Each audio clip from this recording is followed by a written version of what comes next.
یا پاگل کوئی ہے، مجنون ہے، تو اس کی طرف سے، چاہے وہ بالغ ہی کیوں نہ ہو۔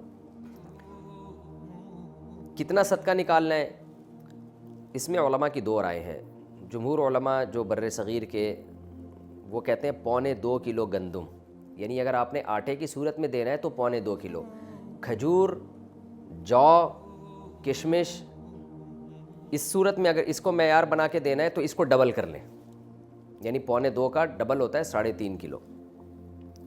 تو یعنی کھجور سے اگر آپ دینا چاہیں، کشمش سے دینا چاہیں، جو سے دینا چاہیں تو اس کا ڈبل، اور اگر آپ گندم سے دینا چاہیں تو 2.25 کلو۔ یہ جمہور کی رائے ہے، لیکن حضرت مفتی رشید احمد صاحب رحمہ اللہ تعالیٰ کی رائے یہ تھی کہ 2.25 کلو گندم ہے، یعنی اگر آپ گندم سے دینا چاہیں تو 2.25 kg، جمہور علماء کے نزدیک 1.75، اور مفتی رشید احمد صاحب رحمہ اللہ تعالیٰ کی رائے، ان کی پوری تحقیق اصل فتاویٰ میں ان کی کتاب میں چھپی ہوئی ہے، تو ہمیں اسی تحقیق پہ زیادہ اطمینان ہے، کیونکہ وہ دلائل ہمارے خیال میں وہ زیادہ مضبوط دلائل ہیں۔ تو 2.25 یعنی 2.25 کلو، تو 2.25 کلو گندم، اور اگر کھجور یا جو سے یا کشمش سے دینا چاہیں تو 2.25 کو ڈبل کر لیں، یعنی 4.5 کلو۔ تو یہ ایک اختلاف ہے، جب ایسا اختلاف علماء کے درمیان ہوتا ہے تو پھر عوام کے لیے بہتر یہ ہوتا ہے کہ احتیاط والے قول پہ عمل کرے، گنجائش یہ ہوتی ہے کہ اس قول پہ عمل کر لے جس میں مقدار کم ہے۔ تو آپ کو میں نے دونوں نصاب اسی وجہ سے بتا دیے کیونکہ دونوں طرف بڑے بڑے علماء ہیں، تو اگر آپ چاہیں تو 2.25 کلو گندم کے حساب سے دے دیں تو بھی انشاءاللہ صدقہ فطر آپ کا ادا ہو جائے گا، لیکن احتیاط اس میں ہے کہ 2.25 کلو گندم کے حساب سے آپ دیں۔ تو 2.25 کلو گندم کا جو فی الحال ریٹ چل رہا ہے آج کی تاریخ میں وہ 180 روپے ہے، اور 2.25 کیا آپ خود ہی کیلکولیٹ کر لیں کتنا بنتا ہے۔ تو اس کا طریقہ یہ ہوتا ہے، دکان والے سے پوچھیں بھائی 10 کلو کے آٹے کی تھیلی کتنے کی آ رہی ہے، وہ آپ کو اصل میں ایک ایک چیز نا سمجھانی پڑتی ہے، لوگ کنفیوز ہو رہے ہوتے ہیں آج کل۔ تو آپ دکان والے کو فون کر کے پوچھ لیں میرے بھائی 10 کلو آٹے کی تھیلی کتنے کی ہے، وہ آپ کو بتا دے گا جی اتنے کی ہے، تو اس کو 10 سے ضرب دیں گے تو 1 کلو کی آ جائے گی، 1 کلو تھیلی کی ویلیو آ جائے گی، اور پھر آپ اس کو 4 سے تقسیم کریں گے تو 1 پاؤ کی آ جائے گی، ٹھیک ہے نا۔ تو 1 کلو کی بھی پھر 1 پاؤ اس میں ایڈ کر دیں، 2.25 کلو نکل آئے گا۔ تو اب یہ تو نہیں کہ کیلکولیٹر سے اب آپ کو ایک ایک چیز سکھاؤں، تو خیر 2.25 کلو گندم کے ریٹ آپ معلوم کروا لیں، یا آپ سستے والا دینا چاہتے ہیں تو 2.25 کے معلوم کروا لیں۔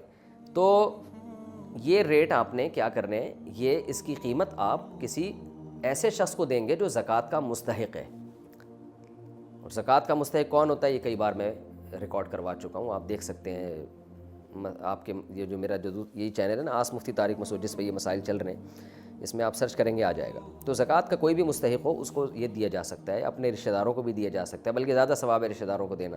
دینی مدارس جو قابل اعتماد مدارس ہیں، بڑے بڑے مدارس وہ تو اکثر صحیح ہوتے ہیں، لیکن کوئی بھی مدرسہ آپ سمجھتے ہیں کہ اس کے محتمم صاحب زکوٰۃ کے مسائل جانتے ہیں اور صحیح جگہ خرچ کریں گے، میں اس لیے بار بار کہہ رہا ہوں کہ بعض لوگوں نے ایسی 4 دیواری کھڑی کی ہوئی ہوتی ہے جو 2-4 یتیم بچے لا کے ڈال دیے ہوتے ہیں، اور پھر دبا کے نوٹ چھاپ رہے ہوتے ہیں زکوٰۃ اور فطرے کے نام پہ، ان کی شکلیں دکھا کے نا کہ یہ دیکھو یتیم بچے ہیں، اور پھر نوٹ چھاپ رہے ہوتے ہیں وہ۔ تو کوئی بھی دینی مدرسے کا لبادہ اوڑھ کے آپ کو بیوقوف نہ بنائے، تحقیق کریں کہ یہ واقعی ایماندار لوگ ہیں یا نہیں ہیں، پھر آپ دیا کریں۔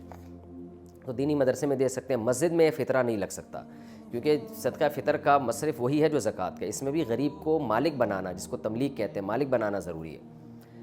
تو اب آپ نے کیا کرنا ہے، 2.25 کلو گندم یا 4.5 کلو جو یا کھجور، اس کے ویلیو معلوم، بہتر ہے کھجور سے دیں جو سب سے اچھا کہلائے گا، کشمش سے دیں تو یہ اس میں زیادہ ثواب ملے گا آپ کو۔ دل بڑا رکھنا چاہیے، اللہ بڑا ہے تو پھر اللہ کو بھی سخی لوگ پسند ہیں، تو آپ بڑا دل رکھ کے کھجور کے ویلیو کے حساب سے دیں۔